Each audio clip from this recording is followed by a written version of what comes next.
Babi im është polic. Ai ka punu 20 vjet polic me ndershmëri, kur nuk është rritur në detyrë. Shokët e babit tani janë shefa.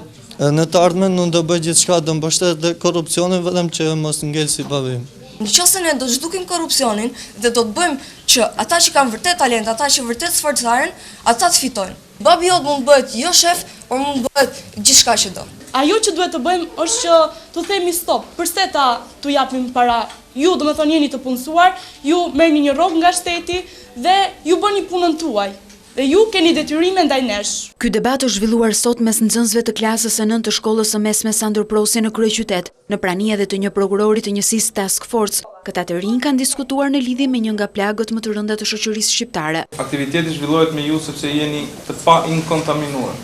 Jeni ju ata që nesër do të merrni në dorë shtetin, fatin e këtij vendi.